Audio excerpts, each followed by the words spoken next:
میں ان تمام پاکستانی صحافیوں بالخصوص ریاستی ایجنٹ جو ہمارے بلوچوں کے لیے نفرت اور بغض رکھتے ہیں ان سب سے کہنا چاہتی ہوں کہ وہ ہمارے کیمپ اور احتجاج میں آنے کی زحمت نہ کریں۔ اس 3 دن میں ہم نے اسلام آباد میں چند اچھے اور مخلص صحافیوں کے علاوہ اپنے لیے پاکستانی صحافیوں اور صحافیوں کی شکل میں ریاستی ایجنٹ دیکھے۔ ان میں بلوچوں کے لیے صرف نفرت پایا جاتا ہے اور ایک مخصوص ایجنڈے کے تحت وہ آ کر ہمارے احتجاج میں ان ماؤں اور چھوٹے بچوں کی آواز بننے اور اپنا صحافتی فرض کو پورا کرنے کے بجائے وہ یہاں آ کر ہمارے زخموں پر نمک پاشی کرتے ہیں اور ہمارے احتجاج کو سبوتاش کرنے کی کوشش کرتے ہیں۔ ہم اس نفرت اور بغض کو کبھی نہیں بھولیں گے۔ ہم پہلے سمجھتے تھے کہ صرف یہاں کی انتظامیہ اور ہمارے لیے نفرت اور بغض رکھتی ہے۔ ہمیں اندازہ نہیں تھا کہ اسلام آباد میں صحافت جیسے مقدس پیشے سے تعلق رکھنے والے لوگ بھی بلوچوں کے لیے اس قدر نفرت رکھتے ہیں۔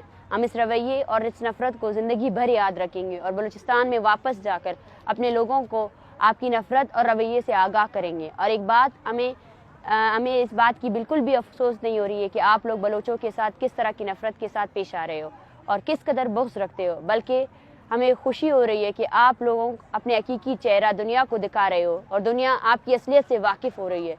آخر میں ہم واضح اعلان کرتے ہیں کہ اسلام آباد میں موجود مخلص اور حقیقی مہینوں میں صحافیوں کے علاوہ بلوچوں سے نفرت رکھنے والے صحافی اور ریاستی ایجنٹ نما صحافی ہمارے احتجاج میں آنے کی زحمت نہ کریں۔ Thank you.